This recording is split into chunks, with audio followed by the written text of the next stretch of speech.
Hey there, ladies and gentlemen, and welcome back. I'm your host, Pattsun, and today we're going to be taking a look at r/surviving infidelity, where OP gives us a winding tale about how he escaped his cheating wife. And as you can see, we're trying out a new format, so let me know in the comments down below what you think of it.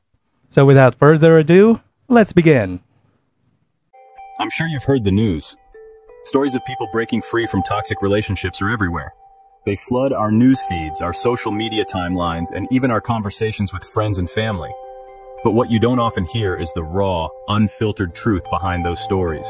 The pain, the struggle, and the eventual triumph that comes with escaping a toxic marriage. Breaking free from a toxic relationship isn't easy. It's a journey fraught with emotional turmoil, self-doubt, and fear of the unknown. But it's also a journey of self-discovery, empowerment, and, ultimately, freedom. So, here's my story. I'm 38, my ex-wife's 32. We met when we were young, full of dreams and aspirations. We thought we had it all figured out, but life has a way of throwing curveballs, and our marriage was no exception. We have 4 kids under 12, and life was chaos.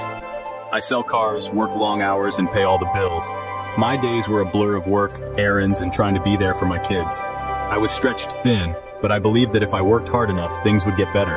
She's a server, works nights, and used to cheat on me. The betrayal cut deep. It wasn't just the infidelity, it was the lies, the deceit, and the constant feeling of being on edge.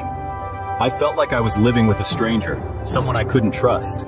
After 6 months of betrayal and a year of counseling, we tried to patch things up. We went to therapy, had countless heart-to-heart conversations, and made promises to each other. But some wounds are too deep to heal, and some promises are too easily broken. But she kept her late-night partying routine while I stayed home with the kids. I became a single parent in a 2-parent household. I was the one who cooked, cleaned, helped with homework, and tucked the kids into bed. Meanwhile, she was out living a life that didn't include us. I wanted a social life, a break, but her schedule kept me chained at home.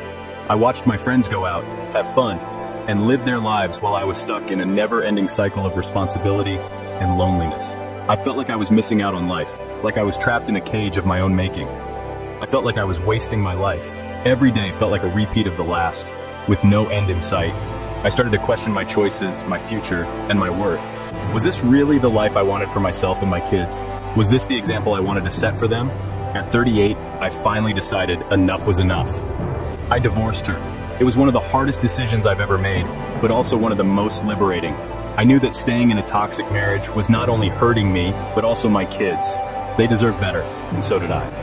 What I didn't see coming was her addiction to crystals. It was a bizarre twist in an already complicated story. She became obsessed with them, believing they had magical powers that could solve all her problems.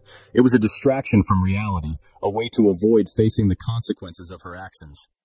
This surprising twist worked in my favor, and I won primary custody of our kids. The court saw her obsession as a sign of instability, and I was granted the responsibility of raising our children. It was a bittersweet victory, but one that gave me the chance to provide a stable, loving environment for my kids. Yes, I had to pay her a year's worth of alimony, but it was worth it. The financial burden was heavy, but the peace of mind was priceless. I knew that my kids and I were finally free from the toxicity that had plagued our lives for so long. My kids and I escaped her toxicity and we found peace. Our home became a sanctuary, a place where we could heal and rebuild our lives. We started new routines, created new memories, and found joy in the little things. If you're in a similar situation, remember, it's not just about surviving, it's about thriving. You deserve happiness. You deserve to live a life free from fear, doubt, and pain. It's a long and difficult journey, but it's one worth taking. Take that leap. It could change everything. It won't be easy, and there will be times when you want to give up. But remember, you are stronger than you think. You have the power to change your life, to create a better future for yourself and your loved ones. So take that leap and embrace the freedom that comes with it.